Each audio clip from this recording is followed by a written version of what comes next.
Hi guys! It's me again. Welcome to my mini-series vlog part 2 ng autumn. So ayan guys, this time kung makikita nyo, naka-outfit check na kami, diba? Aurahan, pero naka-chinela syempre.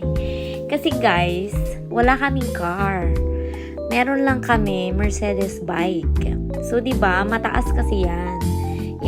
Yung Michi na yan, yung daanan na yan, pataas po yan. Yung kaya namin sa baba. So, kaya ayan, for the lakad lang kami. Tapos, mahirap magbike, no? Nakapalda pa naman kami, tapos magbabike, diba?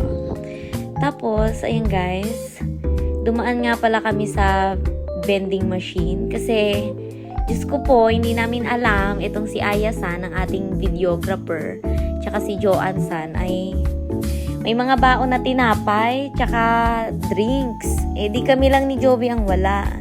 Eh, ang problema nga, yung wallet ko, nakalimutan ko pa dito. Sabi ko kay Joby, papahiraman kita, girl, ng pambili mo ng drinks. Tapos, nung bubuksan ko na guys, yung bag ko, wala nang laman. As in, walang wallet. So, ang ending, nanghiram ako kay Joanne. So, ayan na guys. Nandiyan na kami for the palit-palit ng mga person. Tingnan mo si Ate Joanne, oh. Nahihiya siya guys kasi may mga tao dun. Hindi niya alam kung magpapalit siya ng sapatos. Nahihiya siya, kami wala na for the aura-aura na, diba? So, yan. Wala naman silang pakialam guys Actually, wala silang pakialam yung mga tao dyan kung anong gusto mong gawin sa buhay mo. Diba? So, ayan na. Lakad-lakad for the entrance. Shout out kay Aya-san. Thank you so much for the beautiful videos. Yan, siya po ang dahilan bakit posible ang lahat ng yan. So, yan. Dire-diretso lang tayo ng lakad, guys. Ganon, bida-bida ba? Actually, guys, para sa akin, mas pinakamagandang season yung autumn. Yan, pinaka na-enjoy ko siya. Hindi dahil sa naka-outfit ako, pero ang ganda talaga guys. Breathtaking talaga yung views.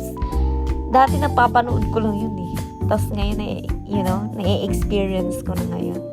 Ang saya lang.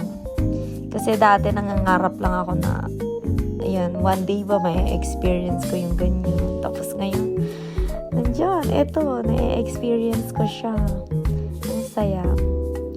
Kaya yung mga gusto rin dyan alam niyo yun, may experience yung ganito. Sarap mag-travel, guys.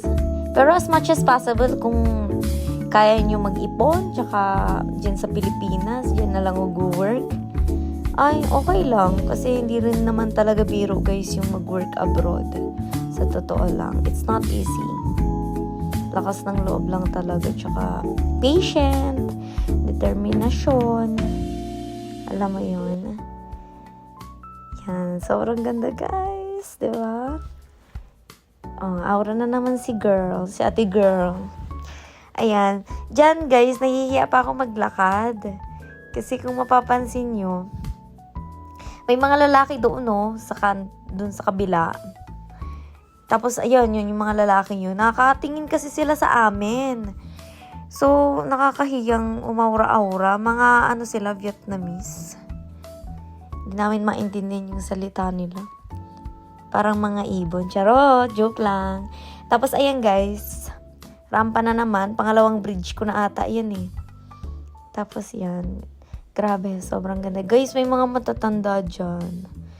Nakakatuwa. Nilabas din sila ng facility. Actually, guys, ang daming matatanda dito sa Japan. Nakakaawa, pero ganun talaga.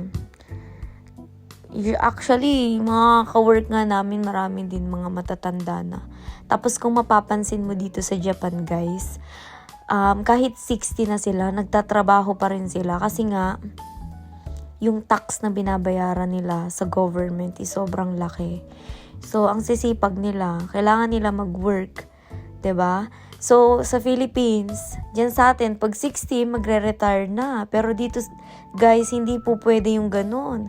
Kahit nauugod-ugod ka na, kung kaya mo pa magtrabaho, go.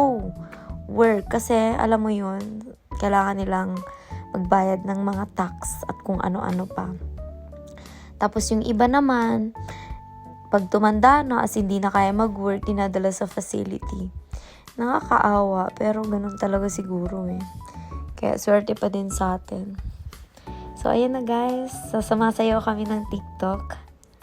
Yan, di ba? Mga arte-arte na mga yan.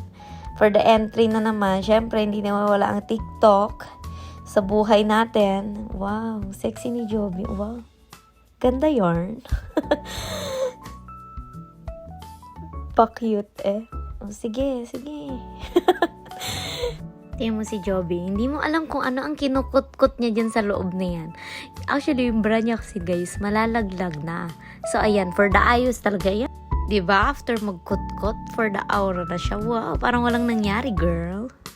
So, ayan, tuloy-tuloy pa rin ang kabaliwan, guys. Pero magpo 4 p.m. na yun, so nag-decide na rin kami na umuwi na kasi medyo madilim na, guys. So, ayan.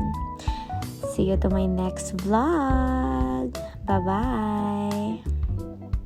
Anyways, so I share this video, guys. Yan. Baldado yarn. Okay, bye-bye.